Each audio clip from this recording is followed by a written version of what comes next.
¿Empezaron a verse signos de mejora en la educación uruguaya? En las pruebas PISA 2015, cuyos resultados se conocieron el martes, Uruguay obtuvo en ciencias y lectura sus mejores resultados desde 2003, cuando comenzó a participar de esta evaluación.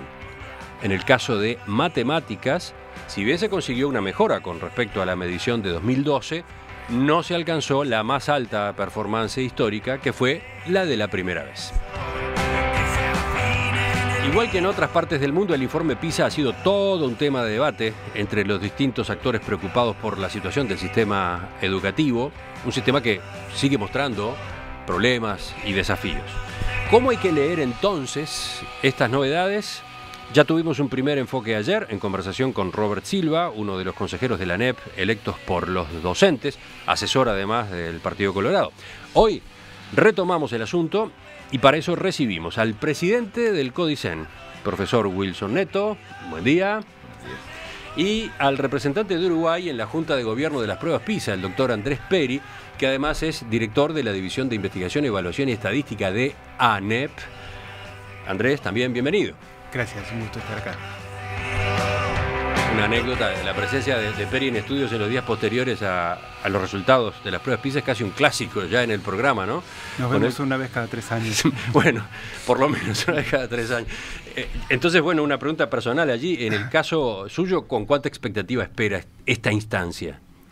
No, a ver, la primera cuestión, obviamente, uno trabaja mucho previo a estos resultados.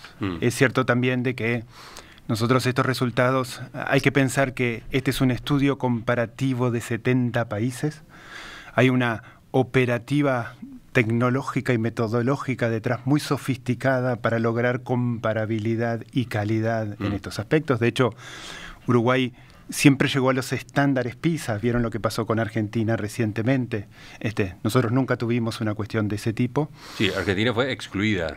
Fue excluida, sancionada, entre comillas, realidad por problemas con la muestra. Y la otra cuestión es que en realidad en cada uno de los ciclos uno viene con expectativa, pero mi impresión es que el desafío que tenemos es mejorar el tipo de debate posterior a las pruebas. De eso vamos a hablar enseguida. Y antes de pasar a las preguntas también para el presidente del CODICEN, me parece bueno con Peri recordar 3 o 4 datos básicos para que el oyente se ubique justamente en el análisis que viene, ¿no? El nombre completo del informe PISA es Programa Internacional para la Evaluación de Estudiantes. Es un reporte que se realiza cada 3 años, bastante conocido en nuestro país ya, pero sería bueno recordar algunas de sus características. Por ejemplo, en primer lugar, ¿quiénes son los evaluados? Correcto. Dijimos estudiantes, pero ¿cuáles estudiantes? Primera cuestión es, PISA evalúa a la generación de 15 años, de hecho 15 años y 3 meses, hasta 16 años y 2 meses, los nacidos en un tramo etario, que están escolarizados en cualquier oferta educativa postprimaria. A Uruguay en realidad encuentra en ese tramo de edad al 85% de los jóvenes. Todavía nos queda el desafío de incorporar a esos que no llegan a estar en la evaluación PISA. Uno mira los 70 países y economías que participan en PISA y en realidad, por ejemplo, en una de las áreas está Vietnam, que está en los lugares más altos, pero tiene a la mitad de la población en el sistema educativo. Por eso las comparaciones entre países también deben considerar cuántos muchachos están para hacer la prueba. Y es cierto que es una prueba que se hace cada 3 años, tiene un eje rotativo, que quiere decir este último, el foco fue ciencias, pero va rotando entre ciencias, lectura y matemática, van incorporando dominios nuevos, como por ejemplo resolución de problemas cooperativos. Para adelante se está pensando en una nueva dimensión de competencia global. O sea, PISA va cambiando también. Este ciclo es el primero que se realiza todo por computadora. Eso también puede introducir algunos cambios en la comparación para atrás, a pesar de los resguardos que tomó PISA para que eso no interfiera en las series largas. A propósito de los alumnos evaluados, hablamos de los 15 años, pero ¿qué más? ¿De instituciones públicas o privadas? Exactamente. ¿De liceos o dependencias de UTU? A ver, ¿cómo es eso? Digamos, nosotros todo estudiante a los 15 años que esté en una oferta postprimaria, nosotros relevamos y mandamos el marco muestral de todas las ofertas, séptimo, octavo y noveno, las distintas ofertas de UTU, si están en secundaria, si están en privados, todos nosotros mandamos la lista de centros que tienen al menos un estudiante de 15 años sobre eso. Después sobre eso en realidad nos mandan cuáles son los centros sorteados. Y a su vez, dentro de cada centro sorteado, se sortean estudiantes, donde hay una cuota, digamos, de un centro grande, capaz sortea 40 estudiantes, que en el momento son los que hacen las pruebas para garantizar. ¿Por qué razón? Porque necesitamos garantizar que eso es una inferencia válida para los jóvenes de 15 años escolarizados en el sistema educativo. Y por último, ya quedó dicho al pasar, pero vale la pena aclararlo bien, no es una evaluación curricular, ¿no? Exactamente. Es una evaluación de capacidades, habilidades para la vida, de algún modo. A ver, la primera cuestión no es como la evaluación de UNESCO, por ejemplo, trata de ver cuál es la parte, el mínimo común múltiplo de todos los currículums de los 16 países de América Latina. Y sobre eso hace una evaluación. En el caso de PISA no es ese enfoque, sino que lo que trata de ver es con lo que aprendieron los estudiantes, qué pueden hacer con eso que saben. Entonces los enfrenta a situaciones nuevas, tanto en ciencias como en matemática, como en lectura, para ver cómo el sistema educativo los preparó para enfrentar un problema nuevo. Por eso las actividades de PISA nunca van a referir a cuál es el tercer elemento de la tabla periódica. No son actividades curriculares, sino qué se necesita para hacer un experimento para saber cierta cosa. Y la última de esta serie de preguntas introductorias, el informe PISA es también un ranking, ¿no?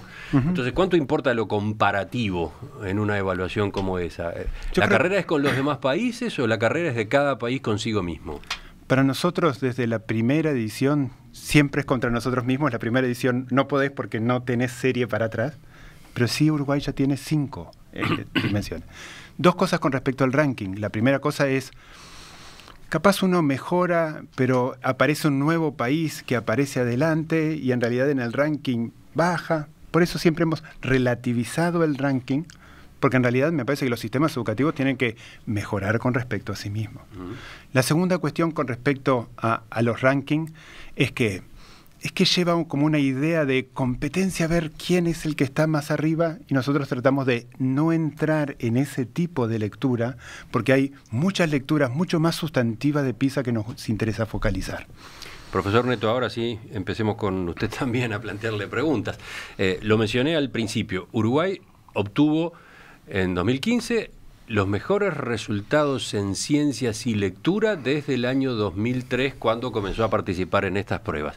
Y en el caso de matemáticas, tuvo una mejora con respecto a la medición anterior, la de 2012, pero no alcanzó la mejor performance histórica, que había sido la primera de todas, la del año 2003. ¿Qué lectura general hacen de esta parte de la información? Bueno, en primer lugar, me parece adecuado reconocer el trabajo y el profesionalismo de los equipos técnicos de ANEP, ¿no? Que llevan adelante una tarea que, como bien Andrés explicó, tiene mucho trabajo previo, ¿no? Muchísimo antes del evento de la prueba o del resultado, la expresión de resultados, hay una tarea técnica, profesional realmente muy importante, con colaboración también de los distintos actores de todos los centros educativos, ¿no? Pensemos que participaron 220 centros educativos, que son prácticamente la mitad de los centros educativos de educación media que tiene el Uruguay, ¿no? Esta muestra de 6.062 estudiantes está de alguna manera distribuidos ellos en 220 centros. Bueno, pero creo que... Yendo a los resultados en sí, yo creo que se observa una mejora, pero me parece que el análisis tiene que ser, digamos, contextualizado y abarcativo. ¿Qué quiero decir con esto? Estamos hablando de una prueba que lo que hace es, en función de los conocimientos y habilidades desarrolladas, enfrenta a los jóvenes de 15 años del país en situaciones nuevas. Bueno, trabajamos todos para una sociedad más creativa, innovadora, donde no solamente el conocimiento y las capacidades del punto de vista académico estén presentes, sino también la actitudinal. ¿Cómo siento tener las condiciones para enfrentar una situación nueva? Creo tener los elementos y las capacidades para poder abordarla. Bueno, cuando obtenemos mejoras, ¿sí?, de estas características en pruebas de este tipo, yo creo que también incide en los cambios estructurales, digamos, que tenemos que apostar en nuestra educación, en el sentido de que si mejora quiere decir que el resultado de mejora lo que nos está mostrando que la metodología de trabajo, el impacto de esa metodología está comenzando a visualizarse, y es un trabajo desarrollado por el conjunto de docentes a nivel nacional, ¿no? Que lo haga en ciencias, más allá de las dificultades que aún sostenemos en matemáticas, también es importante. Pensemos que en nuestro país la distribución de personas que optan en su vida luego profesional por las ciencias es muy acotada, o sea que tengamos jóvenes de 15 años que en un área tan específica como ciencias muestran las mejoras que aquí observamos. Yo creo que tiene que ser un motivo en parte de alegría, y eso no es no dejar de reconocer las dificultades profundas que aún sostiene el sistema, que tenemos que trabajar para revertir. Sí, pero creo que es un elemento a valorar por la sociedad toda, ¿no? Estamos hablando no de la gestión de una administración de la educación, estamos hablando de una sociedad donde sus jóvenes de 15 años, al igual que 540.000 jóvenes en estos 70 países y 2 organizaciones a nivel económico, han participado y bueno, y han mostrado una mejora. Yo creo que tenemos que la lectura realizarla desde ese lugar, ¿no? ¿Y cuán significativa es la mejora? Está claro que la medición anterior había sido un problema serio, había sido lo contrario de esta, ¿no? Había sido como el piso en materia de resultados. Entonces mejorar con respecto a la anterior era importante, pero no necesariamente es gran cosa. Hemos dicho sí que de todos modos obtiene Uruguay los mejores resultados de su historia en estas pruebas, por ejemplo en ciencias, que veíamos recién. Ahí sí es cierto, y en lectura también, los mejores resultados desde que participa en estas pruebas. Pero obtuvo en ciencias 435, y digamos que lo anterior era 428, 427, 416. Entonces, si comparamos con el 428 de 2006, estos 7 puntos más, ¿son realmente algo importante? Puede preguntarse el oyente. A mí me gustaría decir 2 cosas. A ver, en realidad lo bueno de tener 5 participaciones es que uno tiene una serie. En realidad uno mira los desempeños de Uruguay y rondan dentro de un margen entre los 415 puntos y los 440 puntos, más o menos. Y en realidad para mí lo importante es que Uruguay ha oscilado, es verdad, en estas 5, dentro de esa banda. Lo que me parece importante, para mí la buena noticia que trae este ciclo, primero no es como se lo tomó en el ciclo anterior de que el sistema está en caída libre. No, en realidad oscila, sube y baja. En realidad muestra el desempeño que tiene Uruguay, que está dentro de una banda. Los países en PISA no cambian rápidamente de puntajes. La mayoría de los países son estables, algunos muestran mejoras, Finlandia muestra bajas. Me explico, no es una cuestión de que Finlandia, todo el mundo que es uno de los países estrella en esta materia, ejemplo, igual muestra bajas esta vez, dice. También. Segunda cuestión de lo que me parece importante. Este ciclo, lo que para mí me parece más importante, la buena noticia que trae es que muestra dónde están las mejoras. Y las mejoras aparecen en los estudiantes de más bajo desempeño, que son los que empujan el crecimiento. ¿Podemos explicar esto un poco mejor para el oyente? ¿Cómo no? Ahí entramos ya en el análisis fino de los números, ¿no? No en ese resumen de 400 tanto, ¿no? Capaz para terminar la primera parte, digamos, y que la gente tenga una idea de magnitud, PISA, digamos, cuando empezó dijo, la media son 500 puntos, que son los países de la OCDE. Ahora los países de la OCDE están en 493, o sea, bajó 7 puntos el promedio de la OCDE desde la primera participación hasta ahora. Nosotros estamos entre 420, 437 puntos. Estamos a una distancia de la OCDE. También hay 2 ejercicios que se pueden hacer. Uno es, ¿cuál sería el puntaje del Uruguay si no hubiese diferencias socioeconómicas con la OCDE? Ahí cuando hacemos ese análisis, muestra que Uruguay sube hasta 450, 60, 70 puntos, y obviamente los países de la OCDE bajan porque uno lo que pone es controla por el nivel socioeconómico. Y en esos casos los ejercicios muestran que estamos unos 25, 30 puntos del promedio de la OCDE. También cuando se analiza por niveles de desempeño, por ejemplo, Uruguay por debajo del umbral en las 2 áreas que evaluamos, que, ojo, en 2 áreas tiene... Hay que aclarar qué es lo del umbral, ¿no? De acuerdo, voy a comentarlo.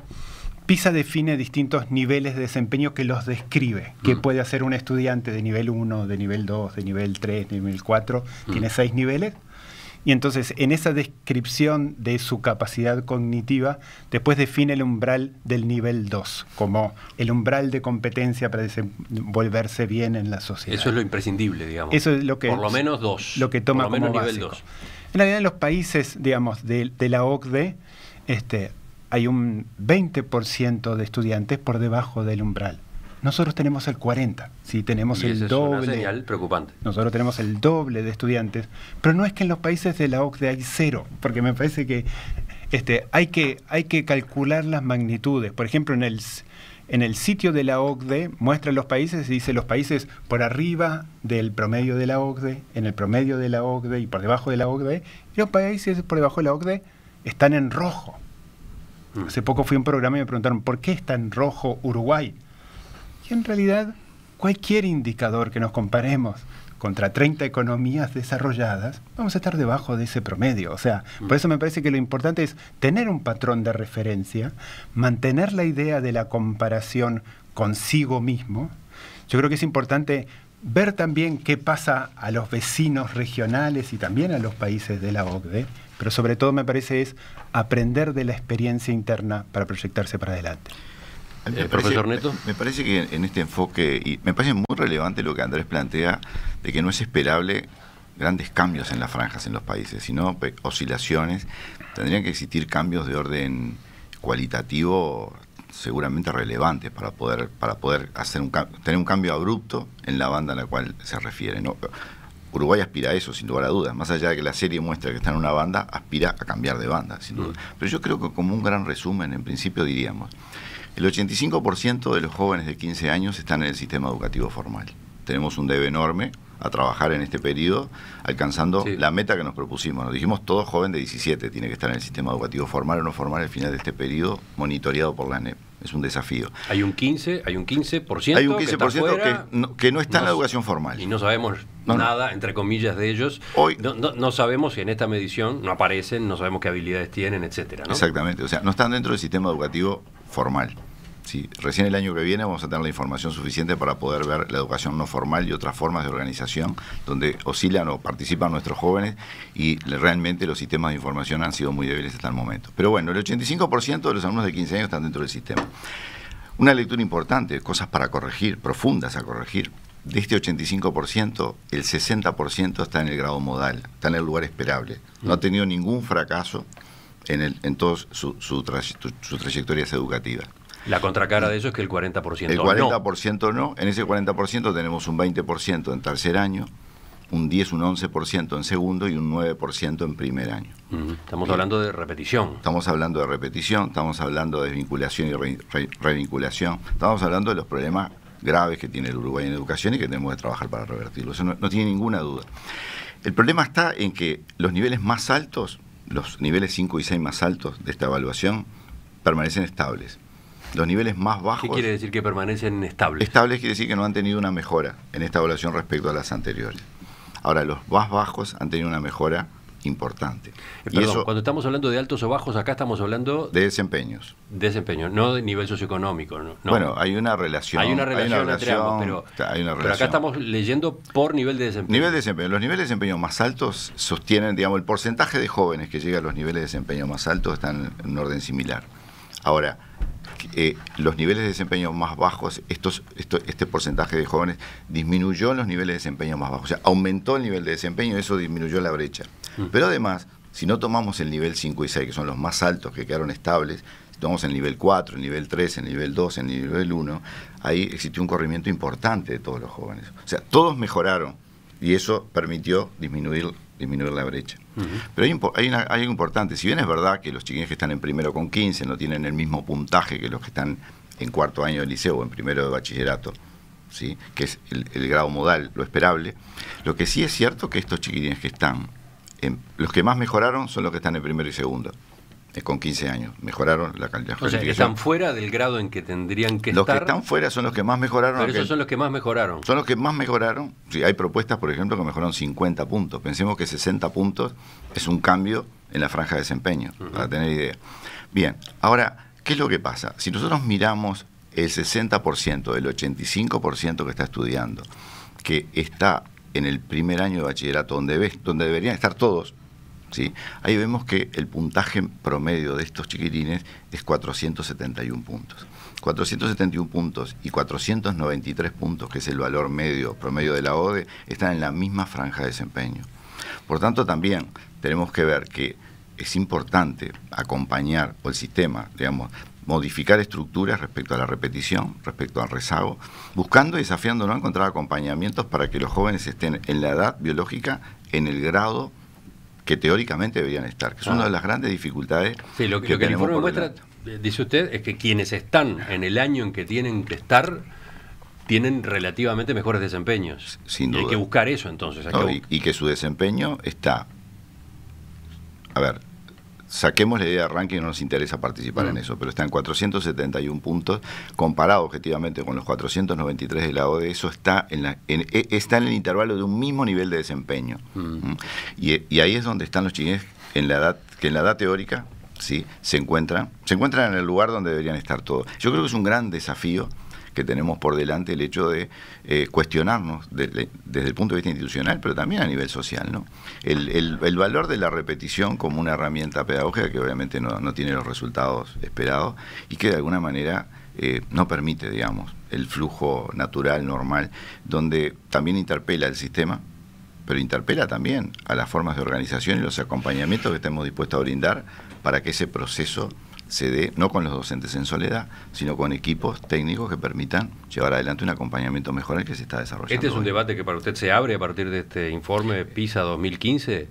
¿Eliminar la repetición como herramienta? Está planteado, es un debate yo sé que ya está, pero planteado. ¿se acentúa? ¿Ustedes lo van a poner como prioritario ahora, ese debate? Yo creo que esta evaluación es un insumo más en la misma dirección, observando de que en el Uruguay, en función de las condiciones en el cual se desarrolla educación, la repetición no es una herramienta pedagógica que permita mejoras de aprendizaje. Y acá el objetivo es mejorar sustantivamente los aprendizajes.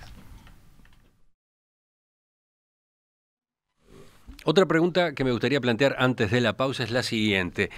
En la medida que Uruguay obtiene en esta prueba PISA 2015 en ciencias y en lectura sus mejores resultados desde que participa, y en matemáticas, bueno, mejora con respecto a mediciones anteriores, aunque no alcanza el hito más alto, aparece la discusión sobre cómo se logró esto, ¿no? Si ya hay forma de sacar conclusiones sobre instrumentos que han estado en juego que pueden haber conducido a estas mejoras, incluso a estos mejores resultados históricos en algunas de las disciplinas. ¿Se puede ya hablar de esto? Lo pregunto sobre todo por lo que decía Peri hace un rato, de que en realidad lo que muestra la historia de Uruguay es que vamos como oscilando en una banda, ¿no? Entonces... Diría dos cosas. A ver, la primera, una de las cosas que trae este ciclo es que cuando uno analiza, yo creo que no podemos encontrar las causas per se a partir del análisis de los resultados. Sí, lo que me parece es que podemos hacer una radiografía de dónde pasaron. Y a partir de eso pensar, en realidad es sacar hipótesis de qué es lo que puede pasar. Lo que sí vemos es que si uno mira la serie de 10 años de participaciones, lo que vemos es que últimamente lo que pasó es que fuimos incluyendo más muchachos en el sistema educativo, lo refleja la muestra PISA, digamos. La muestra PISA muestra cómo va aumentando las ofertas de UTU frente a secundaria, cómo va aumentando la participación en la muestra de las localidades menores, muestra también cómo los grados bajos tienen más peso relativo. ¿Por qué? Porque antes no los encontrábamos, porque había más deserción. Entonces, esa inclusión ahora vemos que es también con aprendizaje, porque vemos que hay el mayor aumento es entre los sectores que estaban en primero y en segundo año. Son muchachos con experiencias de rezago, por alguna experiencia de desafiliación y reenganche, porque si no están adentro no los podemos evaluar. Y lo que me parece también es que hay muchas ofertas, inclusive el FPB es una de las ofertas que crece entre 30 y 50 ¿Qué es puntos. eso? Aclaremos esa Perdón, sigla. la formación profesional básica de la UTU. También crecen las ofertas del bachillerato, del bachillerato tecnológico significativamente. Hay otras ofertas también en secundaria que mejoran. O sea, hay una... con respecto al ciclo anterior, obviamente el crecimiento fue generalizado, pero lo interesante que trae este ciclo es que si uno mira la evolución de los de mejor desempeño y menor desempeño, los de mejor desempeño son bastante estables, pero hay un salto muy significativo de los que antes se desempeñaban muy bajo. Sí, y entonces, por eso, en alguna de estas categorías sí se puede ya sacar conclusiones sobre cómo se logró eso.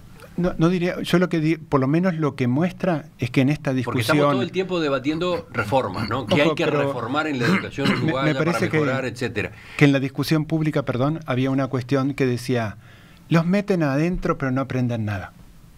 Esto no muestra eso.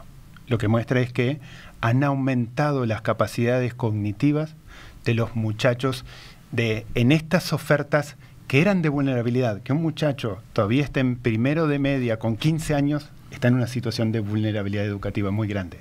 Y ahí es donde registra crecimientos de entre 30 puntos en la prueba.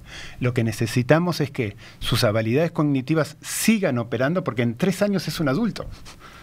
Entonces, el desafío que tenemos, en realidad, como bien lo planteaba el profesor Neto, es nosotros necesitamos acompañar el desarrollo de los niños, tratando de generar la mayor capacidad de habilidades sustantivas que tengan, porque el rezago, en realidad, tiene problemas en su trayectoria. Lo que sabemos de los estudios longitudinales, que la cantidad de habilidades que acumulan a los 15 años tiene efectos en lo que les pasa después. Profesor Neto, ¿qué iba a agregar usted? No, yo creo que, a ver, somos conscientes de todo lo que tenemos por delante y lo menos que pretende la administración es que se extraiga, digamos, de estos análisis que la administración tiene una postura exitista respecto a esto. Me parece un gran error, una debilidad, una falta de respeto además al conjunto de actores y fundamentalmente docentes que trabajan cotidianamente cambiando, ayudándonos en conjunto a cambiar una concepción de educación. Esa es una parte de la polémica de estas primeras horas posteriores al informe, ¿no? Porque la educación... Si la ANEP estaba festejando, si estaba en una actitud triunfalista... No, lo que pasa es que también acá son varias dimensiones, ¿no? Acá hay modelos y concepciones que permanentemente están en juego. Yo por ejemplo, puedo expresar de que la diversidad de propuestas, el incluir a los jóvenes a propuestas donde el conocimiento está organizado de manera diferente, ha sido, en este caso, los que han tenido mejores resultados. Estaban fuera del sistema, están dentro del sistema y han mostrado esta prueba objetivamente de que logran desempeñarse mejor. Tal vez ese modelo era un modelo muy criticado en el momento que se llevó adelante. O sea, en el caso particular de la UTU viró todos los cursos básicos específicos, los llevó a propuestas con continuidad educativa. Hoy los jóvenes de 15 años en UTU están transitando en propuestas, en su gran mayoría, con continuidad educativa, con una formación... ¿Qué quiere decir eso? Propuestas por ejemplo, con continuidad educativa. Formación profesional básica, como hacía referencia Andrés, ¿verdad? Es una propuesta, es una manera de transitar la educación básica, el ciclo básico, con un formato diferente. Antes estos chiquilines, la UTU, la opción que tenía era un oficio específico para esos chiquilines. Bueno, eso viró, cambió. Si hay una educación integral con otro formato, con expectativas de logro constituidas y construidas por los colectivos docentes, con propuestas de orden semestral, con trabajo en base a proyectos, con defensa de proyectos, con análisis y autoanálisis del proceso de avance y mejora de los propios estudiantes en colectivo. Son situaciones que claramente son diferentes. Aquí es donde notamos 50 puntos de crecimiento. Ciclo básico de secundaria y de UTU, ¿sí? Trabajo en proyectos, trabajo colaborativo, presencia de la tecnología. Son elementos que de alguna manera nos van formando integralmente y nos generan capacidades mayores para afrontar este tipo de decisiones. Bachillerato de secundaria mejoró un 16%, bachillerato de UTU mejoró un 26%. O sea, son elementos que creo que tenemos que leer y fundamentalmente leer el corrimiento dentro de la escala del mayor desempeño y el menor desempeño, el movimiento que existió ahí. Si uno observa esto, tiene que haber factores claramente que tienen que ver con... No es un tema solo de política, es un tema de metodología de trabajo, o sea, de cambio de concepción, de formas de prácticas de aula que van mirando en el país y que nos van permitiendo que ante pruebas de este tipo, porque lo que no sabemos, porque nunca lo hemos hecho. ¿Qué pasa si le ponemos un ejercicio común a estos mismos 6.062 chiquilines? Un ejercicio común de los clásicos tradicionales. ¿Cómo les iría? ¿Les iría igual, diferente? Y seguramente diferente, porque esto requiere de otro tipo de capacidades, no solamente cognitivas, sino también socioemocionales. Aquí es un tema de actitud, es un tema de desarrollo de conocimientos, insisto, de desarrollo de capacidades y habilidades. ¿Por qué uno de los elementos también que podemos asumir de mejora es que hoy un chiquilín de 15 años en el Uruguay se siente absolutamente cómodo manejándose frente a una computadora? Estas pruebas son todas integralmente. ¿Está incidiendo? Pero por supuesto que sí, porque a veces lo cercamos y a través del plan Ceibal aprende más matemática o aprende más lengua, pero hay otros aprendizajes que no estamos evaluando, que claramente hay uno que se va a entregar en diciembre que tiene esta prueba, que es resolución de problemas en forma colaborativa. Bueno, ¿cómo nos irá en eso? ¿Acaso nuestras sociedades en todas las dimensiones no tiene que apostar al trabajo colaborativo, en equipo, con proyectos comunes? Bueno, eso también es importante que se desarrolle en el sistema, ¿no? Me gustaría que enseguida, en el final de esta entrevista, entre otras cosas, nos detuviéramos en las pruebas PISA en sí mismas, porque ellas han sido motivo de polémica, de gran controversia. ¿Quedan asumidas ahora? ¿Quedan validadas?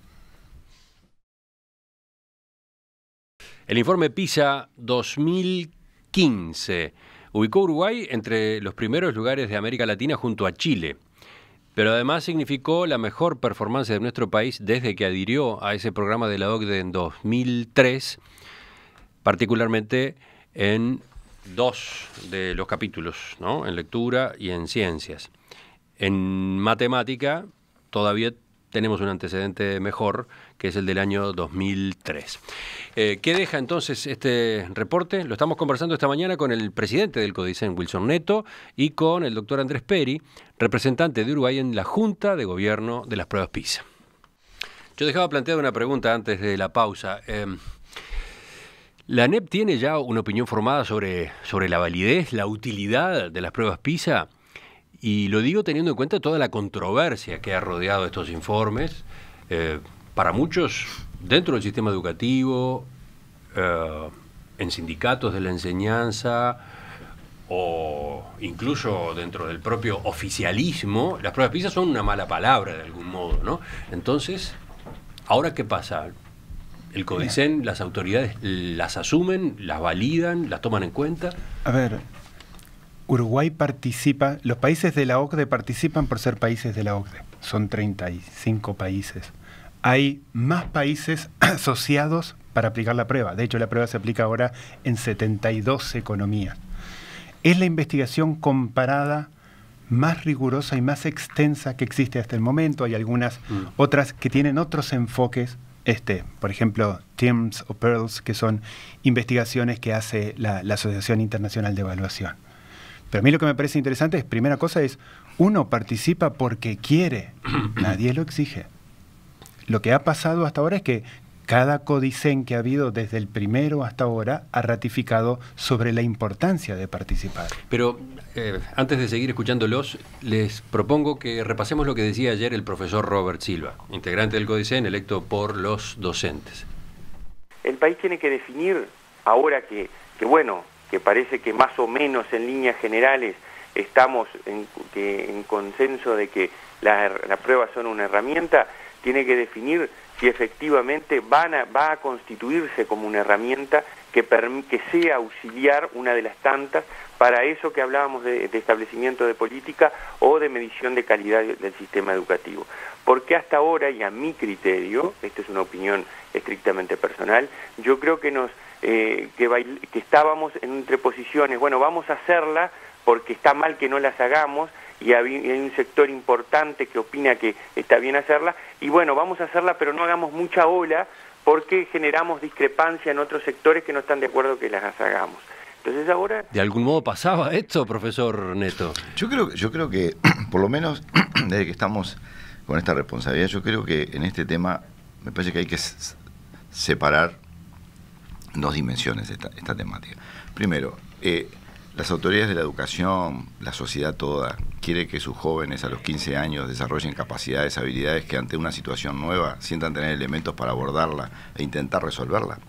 O sea, queremos pasar de una sociedad donde argumentamos sobre los problemas a ciudadanos que se involucren en la resolución de los problemas. sociales, tecnológicos, productivos. Bueno, sí queremos, por supuesto que queremos. Entonces, digamos, cada uno de los niveles que establece esta prueba, ¿sí?, lo que pretende es ver qué nivel de desempeño tiene un joven. Nosotros queremos... Sí, pero se le ha criticado por ser una prueba que se ocupa o se preocupa por cuestiones economicistas, de mercado. A ver, hay algunos elementos. Primero, cómo está conformado, su directorio cómo está establecido, quienes participan en la dirección de la organización. Todo puede ser debatible, pero yo, por eso, si tú me permites un minuto nada más, yo creo que hay que separar. Queremos que nuestros jóvenes salgan de la educación tradicional, diríamos de carácter enciclopédico, ¿sí?, de la resolución de un ejercicio, a tener formaciones estructurales, competencias claras de abordaje de situaciones nuevas. Yo creo que sí, yo creo que es innegable. ¿Quién puede? Es dar más libertad y es dar más oportunidades. Yo creo que el sistema educativo claramente tiene que apostar a eso, y además en función de conocimientos y habilidades de recortes culturales del mundo de hoy, no de los años 60 del siglo pasado. Ahora, eso es una cosa. Lo otro es la direccionalidad. Dependiendo de las condiciones y los resultados puedo predecir destinos, ¿sí? Bueno, hay trabajos hechos. Sí, inclusive cuando hicimos, me correspondió a mí la primera presentación por estar en Codicen, traje algunos trabajos de Tabaré Fernández donde hacía un seguimiento de aquellas cortes que habían iniciado las pruebas PISA y cuáles eran. Bueno, hay ciertos estudios que muestran que aquellos con mayor desempeño tienden a evolucionar mejor en el sistema educativo, laboral, social y económico. Bueno, son elementos que tenemos, que el conocimiento es una herramienta clave de transformación y ese es un elemento que tiene que estar en... Ahora, después hay discusiones de orden político, en el sentido de, bueno, es direccional, está bien que esto direcciona la educación hacia la economía. O sea, en definitiva son discusiones que están en otro orden. Hoy lo que nos estamos ocupando es que los jóvenes de nuestro país, no a los 15 años, los niños, en todas sus edades, tenemos que desafiarnos a un modelo educativo diferente en el hecho de que no solamente es reiterar conocimientos, dar muestra de información, sino de con ello generar capacidades que le permitan abordar situaciones nuevas. Andrés Peri decía al principio que estaba pendiente un debate más rico, más profundo a partir de las pruebas PISA, ¿no? ¿En qué sentido? A ver, a mí me parece que si nos quedamos pruebas PISA sí, no avanzamos en cuestiones sustantivas. Yo lo que invitaría a la audiencia en primer lugar es que entren al sitio de la ANEP y miren las actividades de PISA. Primero que traten de resolverla. Y que después, en función de eso, vean el carácter de los ejercicios. El carácter de los ejercicios no es el tradicional que uno ve en una clase. Por ejemplo, en este último ciclo hay simulaciones de situaciones para sacar inferencia. ¿Queremos eso para nuestros muchachos? Yo no tengo duda de que sí. Es difícil hacerlo en escritos, ¿se entiende? Sí, lo que me parece después la cuestión fundamental es aprender del ciclo. ¿Cuál es la lección aprendida de lo que nos muestra? ¿Cómo logramos que el debate no sea PISA sí, PISA no, y no sea la cuestión de... Por eso nosotros relativizábamos la cuestión del ranking, pues el ranking depende de distintas cosas. Tampoco no se hace política educativa en base a una prueba. ¿Me explico? La política educativa se nutre de una base conceptual mucho más sólida, donde esto es uno de los elementos. Pero no es que... El sistema educativo finlandés no es peor porque bajó 10 puntos. ¿Se entiende? La magnitud, no tenemos que reificar la cuestión del puntaje y verlo como cuestión. Yo creo que tenemos que salir, ver las cuestiones y, como bien planteaba el profesor Neto, la primera cuestión fundamental es el enfoque, porque si Uruguay no comparte los marcos de evaluación, que no participe. Y otra pregunta mirando al futuro ahora. Y ahí sí teniendo en cuenta puntajes. El Banco Interamericano de Desarrollo publicó en su página web una serie de análisis sobre estos resultados del informe PISA 2015. Y allí incluye proyecciones para estimar cuántos años le demandará a cada país de la región alcanzar el promedio de la OCDE. Según ese análisis, mientras Perú necesita 21 años y Colombia 29, Uruguay ha mostrado un comportamiento donde la meta del promedio de la OCDE parece inalcanzable. Nunca vi un peor análisis de proyección totalmente, como el que hace el Banco Interamericano de Desarrollo. No estamos solos en ese nicho, ¿no? Brasil, Chile, Costa Rica, México y Uruguay como que no llegarían al promedio de la OCDE. Pensemos el ejercicio que plantea el Banco Interamericano de Desarrollo. Lo que dice es, si Perú, que estaba muy bajo y creció 30 puntos, y crece 30 puntos en los próximos ciclos, llegará al promedio de la OCDE. Nosotros que estamos más altos y subimos 10 puntos o cualquier cosa, lo que digo es una visión lineal del futuro que no considera que el punto marginal, una vez que está arriba, es mucho más difícil de superar que cuando está abajo. Por eso, digamos, relativizaría esa cuestión. Lo que me parece fundamental es, ¿qué le va a pasar al Uruguay en el ciclo 2018? ¿Cuál es mi mayor aspiración? Es que se consolide una tendencia de crecimiento, que salgamos de la oscilación, que tengamos una tendencia de crecimiento, de que este acompañamiento de trayectorias encuentre a más muchachos en el grado modal, que los enfoques permeen en las aulas y que aprendamos de esta cuestión para mirarnos para adelante como país que se desafía a mejorar. Hay que trabajar para eso. Sí, estamos trabajando para eso. Faltan 2 años, ¿no? Sí, pero estamos trabajando. Ya se consumió uno. Pero a ver, hoy invitaba a Andrés a la población a involucrarse, digamos, entrar a la página e involucrarse con las pruebas. Yo digo, no tendríamos que invitar a la sociedad, a todos los actores, políticos, sociales, expertos, a tomar estos temas con la responsabilidad que corresponde, porque ese mismo informe que tú haces referencia del Banco Interamericano, en el periodo anterior, que Brasil había crecido un poquito, era la gran expectativa de la región. Varios actores locales inclusive lo plantearon y dada la caída de Uruguay era el gran desastre, una proyección de desastre y un horizonte absolutamente iluminado al sistema educativo brasileño. Yo creo que hay que ser más responsable, creo que hay que tomar los temas como corresponde. Si queremos seguir trabajando y construyendo realmente en serio, creo que también hay que tener cambios de actitud frente a cómo se enfocan estos temas a nivel general de la sociedad, y varios actores de peso y generadores de opinión creo que tienen que tener la responsabilidad suficiente como para poder encarar este tema y darnos el oxígeno suficiente como para poder validar ciertas pautas y continuar esforzándonos juntos en trabajar en generar las transformaciones deseadas, ¿no? ¿Pero ustedes ven viable una nueva suba en la próxima prueba? Sí. Sí, pero en el año 2018, en el siglo de 2018 no, porque se me confundió el compañero. En el año 2018, si bien el foco va a ser lectura, tenemos los programas de lectura que se han desarrollado realmente en el país, en acuerdo con distintas instituciones, la ANEP, Ministerio de Educación y Cultura, Plan Ceibal, en lo que tiene que ver en ciencia, en trabajo en proyectos, en los clubes de ciencia, en los proyectos en conjuntos de tecnología y ciencia. Es una apuesta enorme, porque lo que estamos pretendiendo es cambiar la matriz educativa.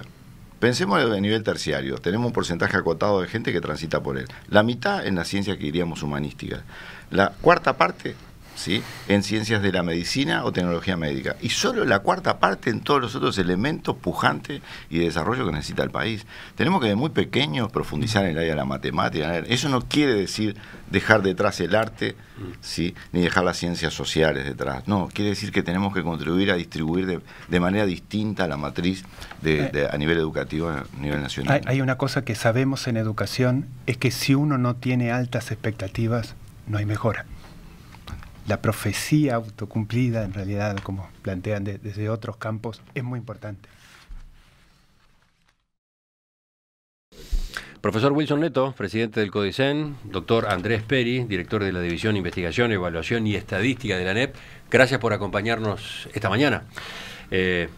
En la segunda nota que hacemos sobre este tema, pero que confiamos no sea la última, porque el documento este es gigante, ¿no? Ustedes mismos no han tenido tiempo de evaluarlo a fondo y hay otra parte de la información que viene más tarde incluso, ¿no? Así que habrá tiempo y valdrá la pena seguir profundizando, ¿de acuerdo? Sin lugar a dudas. Volvemos enseguida, viene la mesa de este jueves.